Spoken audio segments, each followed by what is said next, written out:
Hi, everybody. It's Mimi from Be Heard, Empower Yourself. And these days, we really need to be heard and get a little bit louder. But today, I have Rihanna Milne. Is that how you? Yeah. Okay, Milne. Uh-huh. One syllable. Okay. And Rihanna was featured in Forbes. Wow. And Women's Journal and Wealth Insider magazines. That's amazing. She also has been selected as one of the most successful women around the world by the Global Trade Chamber. Awesome. But her main thing that she does, she is a certified life, love, trauma, recovery, and mindset coach. That's great. So, welcome, Rihanna. Glad to have you. Thanks, Mimi. Thanks for having me on the show. Oh, you fit right into our genre, trust me. So, let's start off right away with your personal experiences because I find, at least for myself, that our personal experiences shape most of our choices in life, including sometimes our careers or the books we write, what we talk about. So, what personal experiences led you to specialize in childhood and relationship trauma? Did you have any? Sure, of course, because 100% of us have childhood trauma. That's what the research shows in 2021. When Hmm. I started coming out with this information on childhood trauma in 2015, and I did some research, I had about 90% people saying, yes, I have some of the top 10 traumas that are on your childhood trauma checklist. And then a few did not, but the standing joke was the narcissist, nothing's ever wrong with them. So they didn't have trauma, it's everybody else, right? So that was my work. And then 2021, it's absolutely 100% of us have it.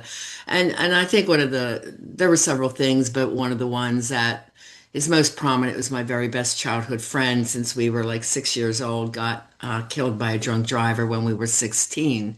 And it was the first death I've really experienced. And I asked my mom if I could go to a counselor. And back then, counseling was shameful. So she said, no one in this family will ever go to a counselor. And I said, I will grow up and become one.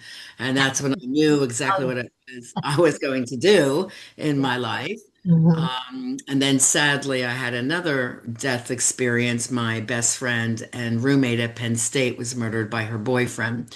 So when I lost these two dear friends with Michael, it was, I'll become a drug and alcohol counselor. And everyone's there, oh, do you have addiction in your family? It's like, no, my friend died by a drunk driver. So I'm giving back in his spirit. And then with Corinne, I helped women and also men, also straight and LGBTQ clients who have gone through abusive relationships. And I help them to break free of toxic love. That's what my number one best-selling book is. Love Yes. Beyond Your Dreams, break free of toxic relationships to have the love you deserve.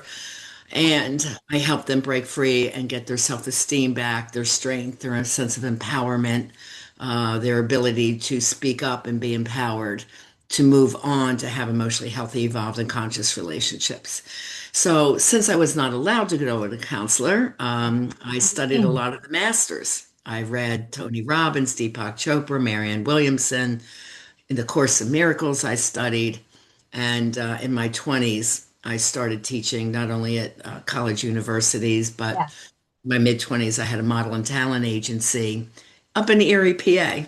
Now, And I got to stop you because two things popped up in my mind and I can't hold back. You're from Pennsylvania originally? I'm from Huntington Valley. Yes, outside of I'm from Philadelphia. Pennsylvania originally. Isn't that odd? So we ended up in Florida. We're both from PA. Yeah, I yeah. was from Scranton, Pennsylvania, Okay, sure. which A lot is of people at Penn pretty State well. from Scranton. Oh yeah, my one daughter went to Penn State. And the other thing, geez, they said it and they don't write it on my mind. I'm at that age. That's why I have to interrupt you. So no, I do relate, and I want to say this that I was in addiction. I'm sober 33 years. I always forget. Let me say. Oh, 34. I'm sober Congratulations on 34 that. years. Yeah, that's a hard one. It's kind of good when you forget how much time you have, I think. Sure. That's But wonderful. yeah. And So I went to a wonderful rehab in Pennsylvania called Marward. And I didn't know it at the time, but then later, after I was sober for a while, um, I went back to counsel women once a week. I had a women's meeting and actually got to meet like a movie star that went there. And then found out from the nurse there was a whole list of famous people. And I went, oh, I went to a good rehab. Yeah, very good. As Now, a drug and alcohol counselor, we're called LCADC, Licensed Certified Alcohol and Drug Addictions Counselor. In Florida, we call it CAP. oh, But I used to teach at Stockton University, future drug and alcohol counselors. And I mhm, would have a room of like 60 people. And I said, how many of you are teaching childhood trauma recovery work? yeah, Two people raised their hands. really This is amazing. why relapse is so high. I'm gonna put my 2 cents in. So I go to this high class rehab. I was lucky enough, my husband had great insurance. And after that, 9 months later, I had food issues, gained 50 pounds, went to a place for eating disorders in California. Okay. Mhm. 5 years later, I went into a deep depression, which they had already told me when I got sober that I had been self-medicating chronic depression and anxiety disorder from Yeah. childhood stuff. So I went to a wonderful program, um, the Karen Foundation. Hmm. And it was a 5 day program. They only took 5 people for 5 days because they did role playing. And Uh-huh. this fits into exactly what you're talking about. One of the first things they had us do was to write a letter about our childhood trauma, like things that we experienced. Hmm. And I sat there and I said to myself, talk about imposter syndrome. I was like, God, mine wasn't that bad. I wasn't Everyone beaten, says that. beaten. I don't have Yeah, trauma. yeah. Yeah. So I write up the letter and we get in our discussion. I said, well, compared to other people. And they stopped me and they said, you were absolutely abused psychologically and physically. All the things you Mhm. put down here is abuse, you know? Yeah. So until I did that family of origin work, I was having problems. And I Yeah. was, I was like, I want to say 10 years into sobriety, and it was like, And you oh never my did God, any of the childhood trauma recovery work in any of no, the programs. no, That's why I was so angry as their yeah, teacher, yeah, as a professor. I'm like, well, you are missing the mark. Do you want these people to relapse and come back? exactly. By the So, grace yeah. of God or whoever is controlling the universe or my spirit guides or whoever, um, I didn't relapse, but I was lucky enough that I noticed signs of things and went for help. Always and Mhm. I was in counseling up until I would say 2001, and I moved to Florida. Okay, Mhm. and then 2020 when we had COVID, being that my husband has Parkinson's and I already had breast cancer, I have an autoimmune disease. They Mhm. didn't know what was going on in the beginning. I didn't leave the house for 9 months. Now you can imagine. Yeah, So, it's a lot. as a counselor, and you know this, depression can show itself as anger and Yes. resentment towards other people. So I was being mean to my husband and I Mhm. went, you're depressed. I knew it. And I called my doctor and I got a psychiatrist and a counselor. And since then, every 2 weeks, I talk to my psychologist. And I have Do a kids. lot So, of holistic medicine. I always try people on vitamins first. And vitamin D, 5,000 is the all natural antidepressant. oh, let me write that down. It's Vitamin because E. humans were made to be outside, right? When you think about humans way back in caveman, cavewoman days, we were outside all day. And we are mostly not outside. But you being inside for 9 months, you did No not get wonder, right? D. Yeah. So my holistic doctor said, anyone going through depression, 5,000 IUs a day. If they're in a depressive funk, 2 pills, 10,000 IUs a day for 4 days and go back to 5,000. It has worked for 100% of my clients. I And they're need to do that. amazing how fast my I depression need is lifted with no side effects. I do holistic stuff too, and I'm going to do that because I'll tell you what, unfortunately, I have really white skin. I have no tolerance, and I've already had skin cancer 5 times. Yeah, you have to be careful. Yeah, for sure. So I can't lay in the It's sun and very go, easy. but Yeah. I am going to do that. I'm going to, after the show, I'm going to order vitamin E 5,000. Thank you for that. 5,000 IUs, yes. Oh, So one a day every day. And if you're going through a bout of depression, two a day for 4 days, down to mhm. one. Now, Yep. I've heard that you've said helping to change the way the world loves. Is that a Yes. quote from you? And what does that mean to you today? What is that mission? Well, at Penn State, I met my first husband who ended up stealing $200,000 from my mother. So Oh, that was my love trauma. And I had two daughters, and I chose to leave early with nothing. I figured I'd do better without him than with him. And within mhm. 2 years, I bought my first home. And within another 2 years, I bought a home and remodeled for my model and talent agency in school. So, because of that debt, I took that on. It took me 16 years to pay off my mom, and I worked 5 jobs as a single mom, but I made it work. There was no time to be a victim. There was no time for pity. Yep, So, I the know. weekends, I'd have quality time for my girls and I. I Hmm. would date if I felt like it. If I didn't, I didn't. I didn't feel I had that stigma of I must have somebody.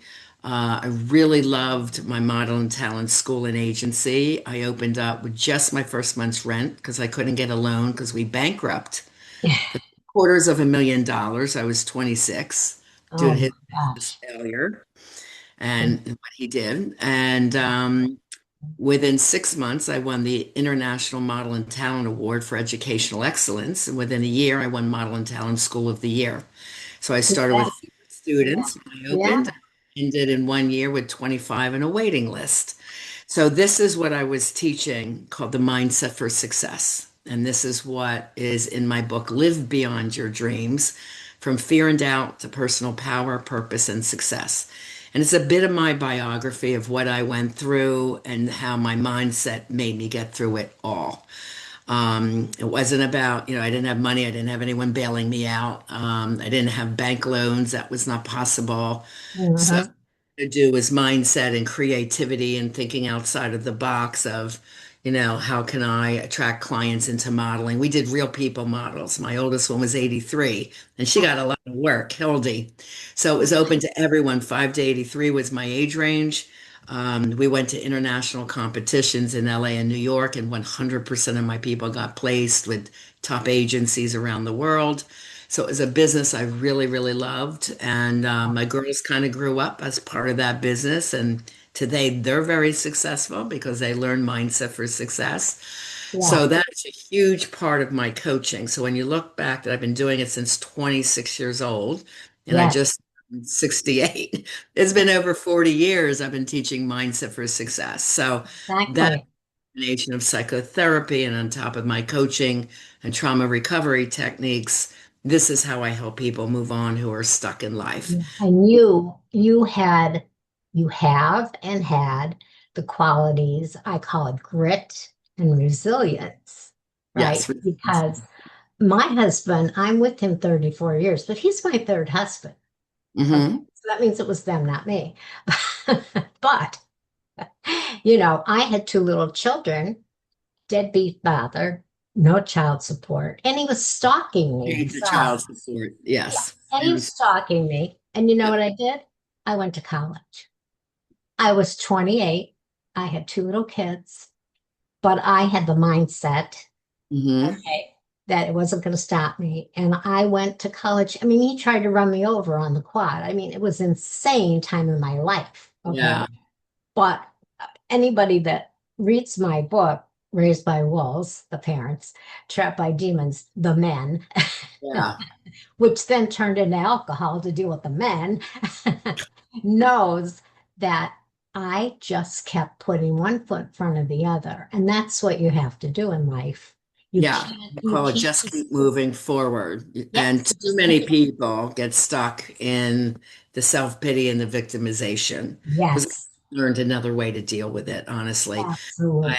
That research shows 8 out of 10 people have 8 out of 10 fear-based negative thoughts, and they're No, stuck in what I call the dark side of the dark life. side, you're right. You're right. You're so Uh, right. Um, Absolutely can come into the light and have a joy-filled, mhm. positive lifestyle, which Yeah, I call create the life you desire, and then you have the love you deserve. So it's a absolutely. two-step process.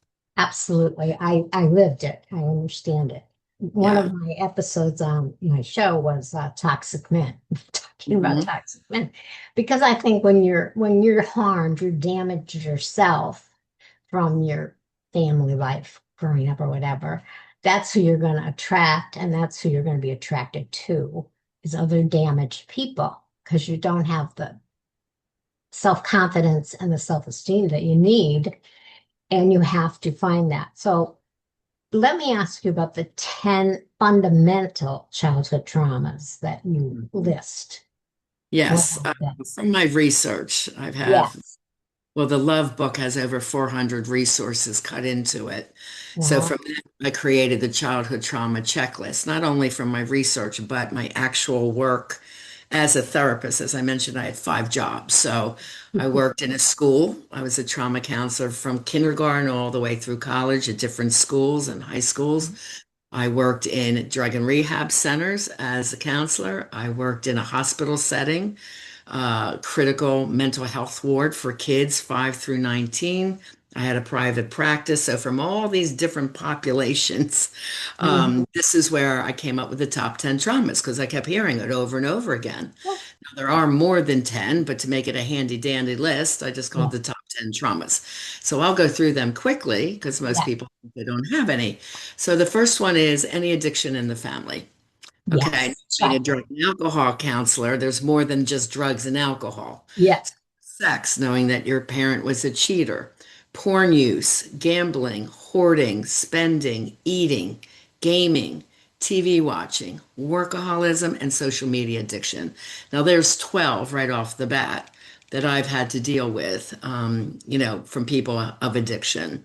Now, Addiction always I came gotta clarify this.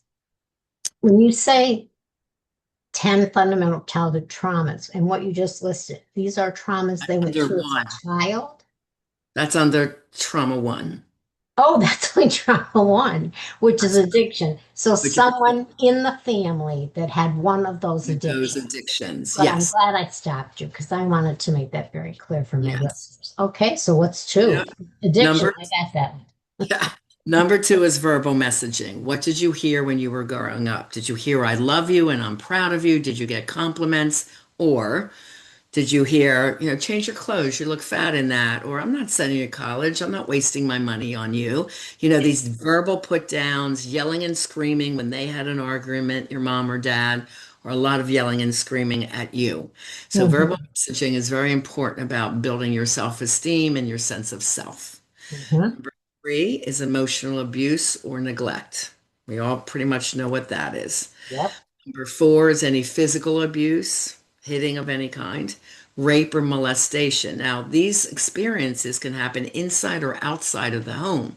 You could have had a perfect home life, but you were bullied by kids at school. Every time you went to school, you get beat up, or a coach bullied you, or a How about teacher how about bullied you. attempted rape? Yes, That's same on thing. my list. See, I got four Right. already. Okay. Yeah, you didn't feel safe. No. So, and dating when you're out there, how many college rapes I had to handle at my university where I worked at the student center. I mean, it was ridiculous, all the date rapes that were there. Yeah. Okay, so that's number four. Yes. Number five is around abandonment, and there's two types. There's fault and no fault abandonment. So no fault abandonment is a parent that might have died early. They had to be deployed for war and leave the family home, or something like my situation where my dad was like James Bond. He was FBI, CIA. We didn't know it, and we also never knew where he was. So Yeah. as a kid, I remember saying, "When's Daddy coming home?" Like, "Well, where is he?" My mom said, "I don't know where he is," in disgust. And she had Mhm. 4 or 5 kids to raise. So I get it. I understand why she was disgusted. Yeah. Oh, but that's no fault because that's how he supported the family. That was his income. Okay. Hmm. Fault abandonment is never knowing your child, Sticking around for the good times, leaving and never being in touch with your child, or is very sporadic, and also being actually physically in the home but emotionally void, distant, not connected. No love, no hugs, no accolades, no attendance of your sports or plays, My just mother. Hmm. absent. Okay. I got So, 5 out of 5 so far. Keep going. okay. See? Yeah. Abandonment. Okay, so that's abandonment. Next one is if you're a part of foster care, adopted, or had to go live at somebody else's home because your parents couldn't take care of you. Yeah. Even if it's a grandmom or an aunt, it doesn't matter. You were displaced from your parents. Okay? How about this? How about if your parents left you at an orphanage for 5 days while your mother had her third child? Would Yeah. you consider that abandonment? Yes, that is definite abandonment. I Yeah. made that one too. Go Yeah. on. That's a tough one. Okay, so that was number 6. Number 7 is personal trauma. Any way that you felt different or not good enough. So, some examples is the only African American in all Caucasian school, or coming out LGBTQ and your peers or family don't accept you for that. Being of a different total culture, different languages than the norms when you came into school, Yeah. being bullied. Even when I worked in the schools, the kids identified with ADHD, felt different, felt not good enough, hated being called out for special classes. Yeah. I worked with these kids. These were my kids that I saw as a counselor.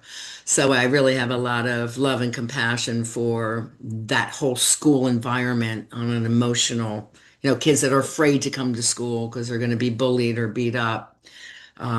So I was very active in this school settings to knock off all the bullying and, you Yeah. know, The big had a one. program that was televised. It went so well. It's called Yeah. Stand Up for Friendship in the elementary school. Okay, so after that, trauma 8 is sibling trauma. Several examples is your sibling might have been born with medical, physical challenges, so your parents needed to be with them, spend more time because it demanded it. Mhm. Number 2, your sibling bullied you, or most often, your sibling was the golden child, the favored one, the star athlete, the more handsome, more beautiful one, or the better student, and you're always compared and couldn't really quite measure up. That's sibling trauma. Mhm. Number 9 has two. And actually, it was number 11 that I had to bring down into the top 10 list because when I made this list, it wasn't that big of a deal. Now it's one of the biggest ones. It's called community trauma. COVID is community trauma. Our school shootings, our mass shootings, Yeah. these upheavals of, inner city wars going on. I worked with kids in the Crips and the Bloods at a high school in Hackensack, New Jersey. Oh, You yeah. know, the inner community wars that are going on are real. Yeah. Uh, so that's community trauma. Okay, floods, fires, hurricanes, wiping out big communities. Now, the other part of number 9 is family trauma. So certainly, if you're a family involved with that, you're going to be traumatized in some way. But that's also growing up with poverty or money struggles, moving a lot if you're a military child. Here in America, they have to move every 2 to 4 years when you're active duty. So that puts a kid in a new school or a new Mhm. country all the time. Um, it could be growing up in a dangerous neighborhood, Mhm. parents being incarcerated. So there's many different examples. There's just a few. And Yeah. then is if you perceive there to be mental health issues in mom or dad. Now, we grew up where we didn't see parents go to counseling. Oh, We kind of have to guess.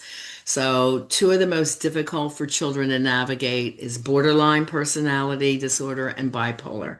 So, bipolar is manic depressive. Um, and depression, as you said, can come out as an angry parent.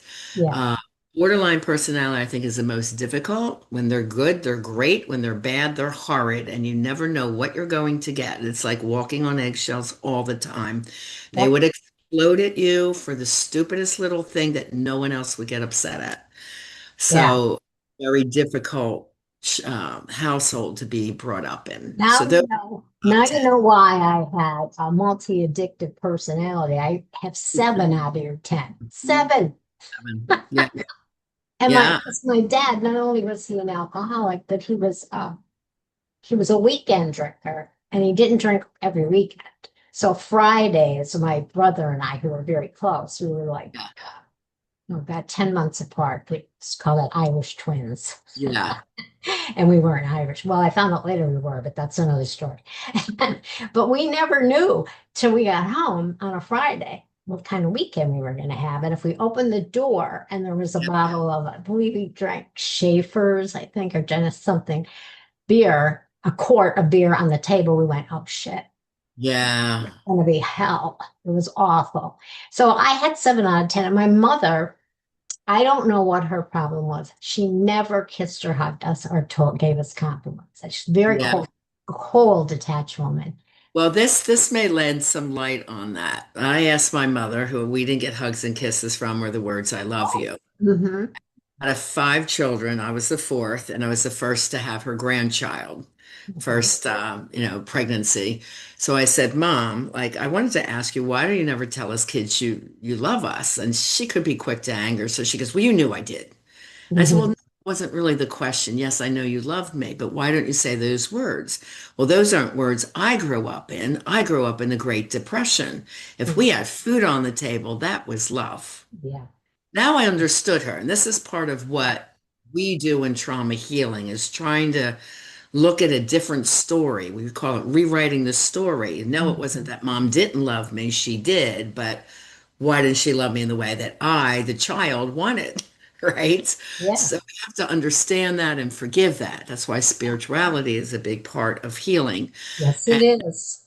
I said, Hmm. I'm really sorry that you never got those words, but I'm going to start telling you those words so you get used to it.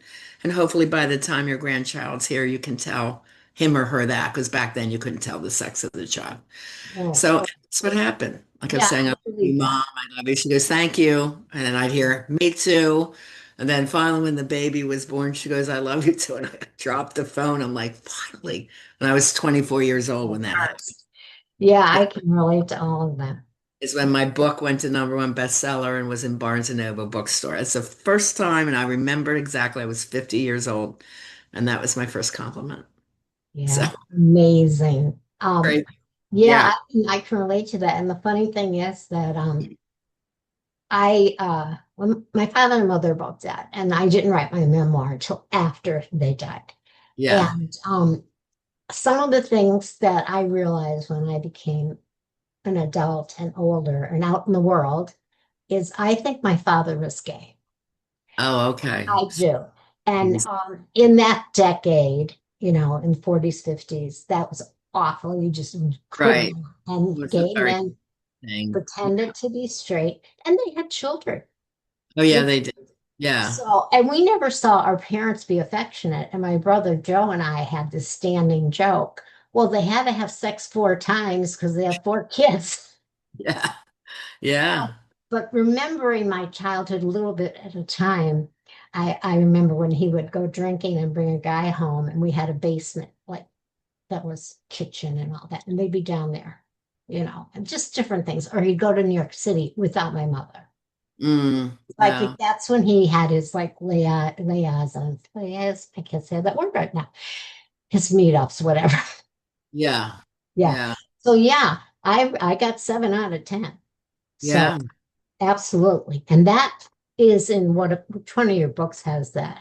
The list.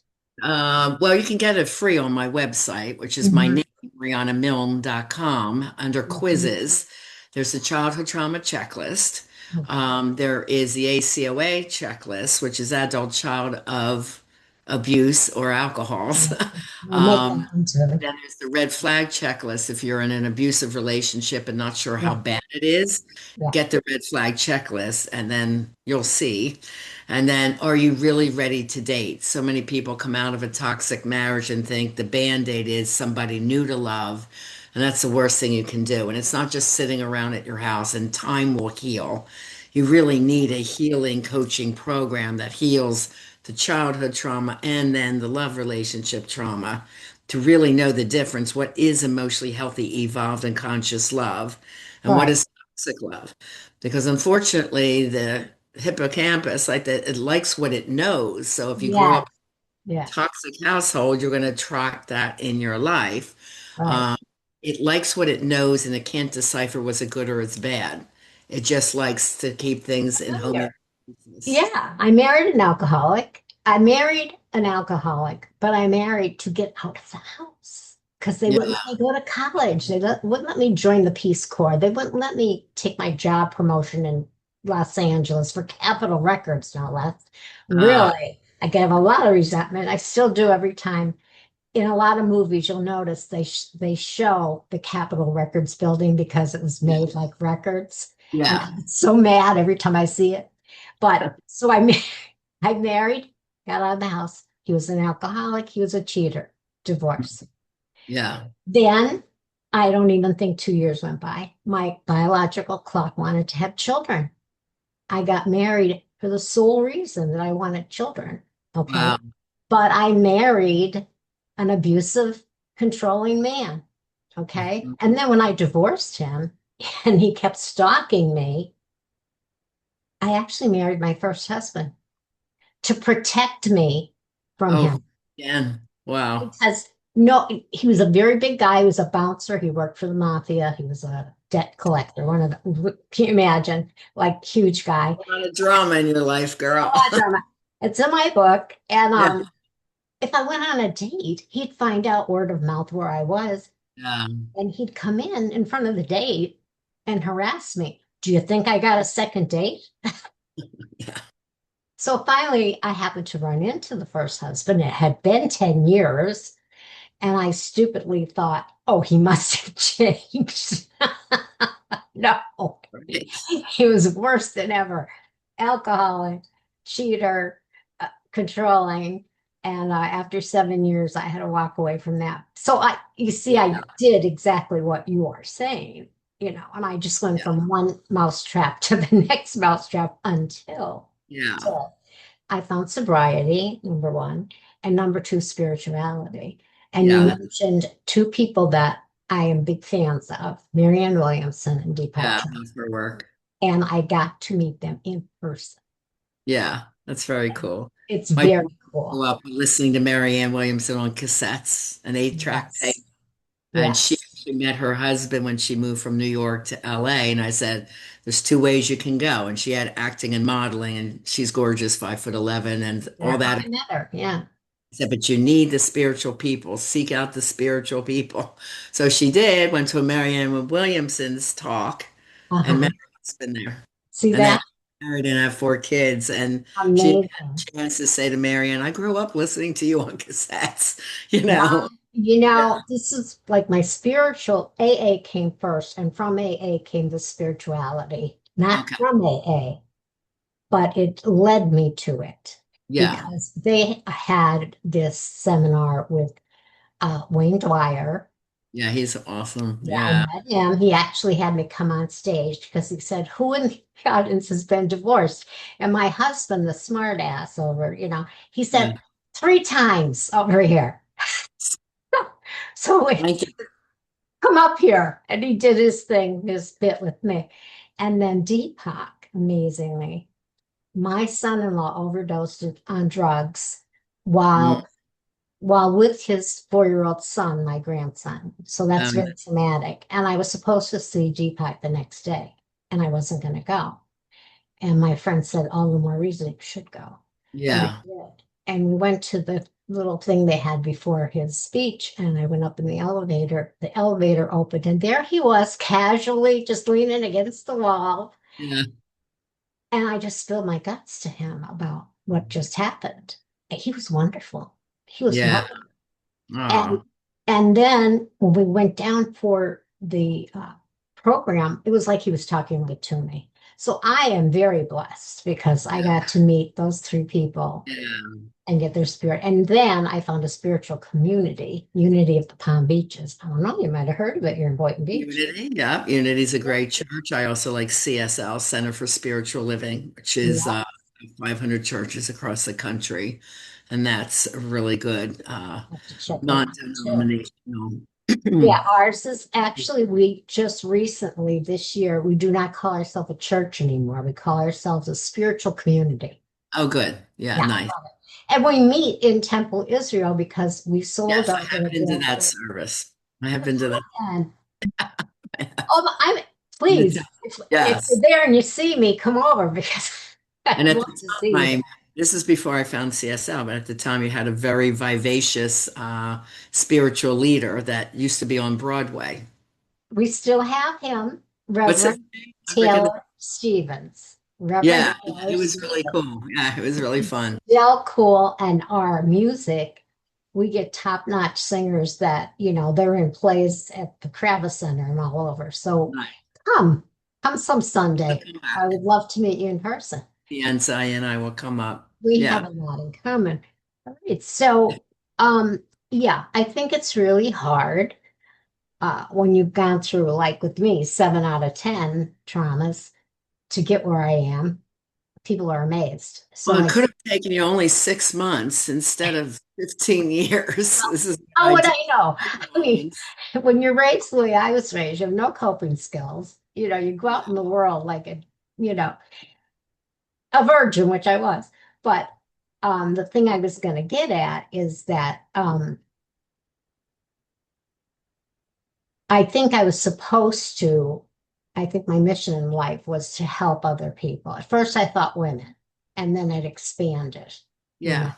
And Well, trauma, I always say, has no prejudice, right? yeah, Impacts all of us, and it can stay with all of us into many years. Like my oldest coaching client here is 83, mm, um, who graduated after 4 divorces. 4 women left him. He was a prior alcoholic, cleaned that up. He was a gambler, cleaned that up. Still had traumatic behavioral patterns. He goes, I don't know what's the matter with me. I'm going to die alone. His oh, name and you can hear him on my podcast, Lessons in Life and Love. And once he graduated from the 6 month coaching program for singles, he mhm. went out and he knew how to date. He knew what to look for. He knew what to stay away from. And he and his beautiful lady are together now, seven, or I think we're on the 8th year now. Oh, that's wonderful. And he says, I'm the happiest I've ever been in my life. And it wasn't until he cleaned up and could acknowledge his childhood trauma and we dealt with it. And he got the trauma recovery skills. The Yeah. workbook that my clients have is 150 pages that they do with me over 6 months. So it's like bibliotherapy, right? What they write down, they give it to me, then I know what I have to teach them back.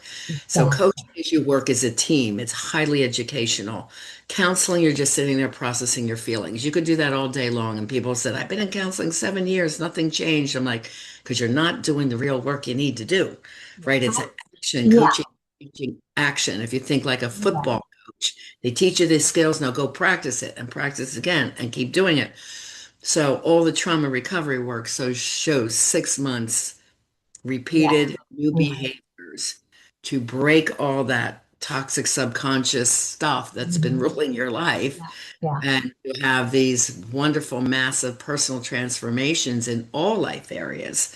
Like people yes, usually get, bonuses or raises and more friendships and new partners, and then they marry and have their children. The younger one who wanted marriage, and kept dating toxic people, couldn't break that cycle. yeah, And even my seniors who's like, I want love, and I keep getting the wrong person. It's like, well, mhm, let's teach you to get the right one, you yeah, know.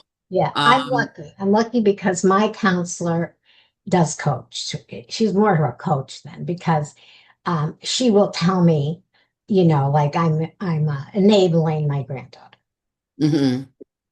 And we had to work on that for a long time, and I'd relapse, you know. And she helps me in a lot of ways. She's the one that told me when I said I had no friends, okay, your homework this week is Yeah, to make a friend.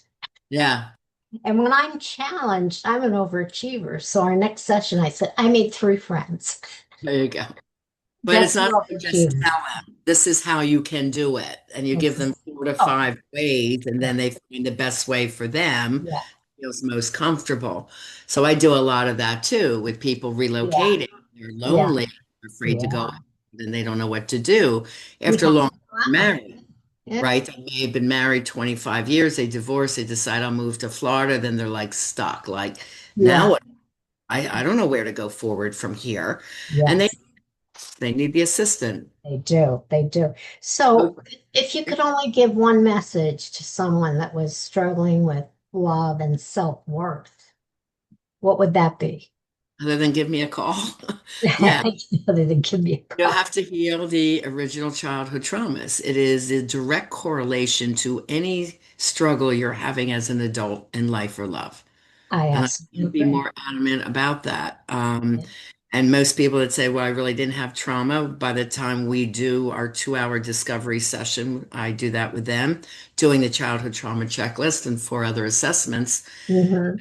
Find that, wow, I did have 5 or 6. I didn't only have one that I thought I had. So it's so deeply ingrained because children want to feel that mom and dad love them and everything is okay. So that's what we keep trying to talk ourselves into. Um, Mhm. but Mhm. the sad thing is it stays with us our whole lives until we fix Well, it. yeah. And my first psychiatrist after I got sober, um, and he was a little different. He gave me the book Many Lives, Many Masters, which I was Yes. surprised that Mhm. a scientific person, like him Yeah. would give me. And he had said to me, okay, you've already been the victim, okay, and you've survived, so you were the survivor. And now you're trying to integrate, okay? And that is the goal, to become the you that you're supposed to be. And that's what I had to do. And it Be took me a while. evolved, being your highest and your best self. That's the words. That's the words, right And words. be totally consciously aware so that you think before you do, say, act, write, text. Is this Ah, good for me and the other? yeah. Living a fully consciously aware life and using the trauma recovery tools if something were to come up and trigger you so that Oh, it just yeah. it's like a 15-second thought and it's gone, you know, and really being able to decipher who is emotionally healthy and who's not. If you're single and you're out there in dating Mhm. world, I always say there's an art and psychology to dating successfully, Yeah. especially in today's world, and you better know what it is because if you don't, you're just going to go by chemistry, Oh, which is a yeah, of way to date course. and fall in love. My Worse. th- my third and final husband, because I always tell him, if you die before me, I'm getting a dog.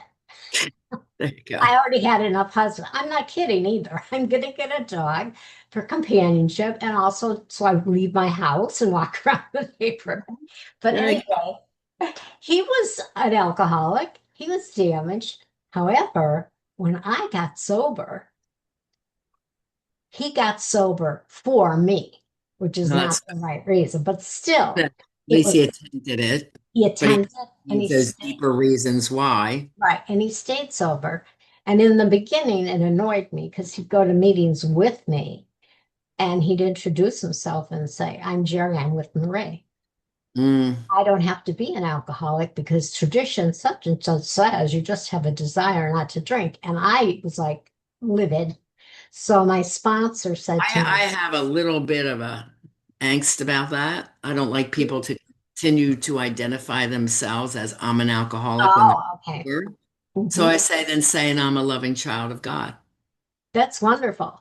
But So instead of don't keep yeah, telling yourself I'm alcoholic because what's going to yeah. happen? You're alcoholic. So I don't Well, agree with that the statement. resentment, though, the resentment was the fact that he wasn't saying that he had the problem that I was willing to admit I had. And my Mhm. sponsor, in her wisdom, said, don't go to the same meetings, Yeah, which is great.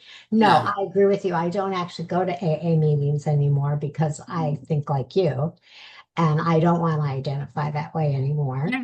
Yeah, That's there's why, no need to. yeah, Right, yeah. I'd exactly. rather go to Unity and go to retreats and things that have to do with um, Spiritual spirituality. And yes, and absolutely. mindset. They are on the same page. Took me a Yeah. while. So we're going to have to end soon. We're going to run out of time. So what's the one thing you want to talk about that we didn't? Now is the time to create the life you desire and have the love you deserve. Don't wait. Life is precious. It's a gift, and you want to be happy. And healing your past is the best direction to having an incredible future. And it's never too late. It's No. never too late. It's like I have to stress that. And it doesn't matter how many mistakes you made, I know for sure. And maybe you should have me on your podcast. I haven't recorded for a while. I'm too busy with clients, which I have one in Oh, 5 minutes. you haven't recorded in a while. Okay. All right. Well, put this one on. You can upload Okay. this to your Okay. podcast. I do that all the time. I've been Yeah. on I've been So on if seven. anyone needs me, reach out to me on my website, RihannaMilne.com. And there's a lot of free resources there. Yeah. My podcast, again, is Lessons in Life and Love. I have 126 shows. Yeah. Reach out and get some of the free I'll put all that information. in the show notes. And I have 135 episodes, but I have was going to say I've been on seven other people's podcasts, and I upload theirs onto my podcast. So if Okay. you're too busy, go upload some of those. You can upload this one. All right, Perfect. everybody. Well, that was a fast, almost hour of wonderful knowledge. Thank you so much, Rihanna, You're for welcome. coming. I hope to have taught some things that are new and enlightening for people and to inspire them to take some action. Well, you confirmed for me that I have the 7 out of 10. Not That's that all. I didn't already know it, but I just see my one of my things in life is humor. Like I make jokes all the time, and Yeah. but That's, and it's not a defense mechanism, it's a coping skill. I, yeah. I think it works for me. And counseling and talking to people like you. Thank So you. again, Thank you thank for you. Mimi for having me on your show. I really appreciate it. And for everyone, have a beautiful and a blessed day. Right. And I hope I see you at Unity. All right. Bye, everybody. Thank you.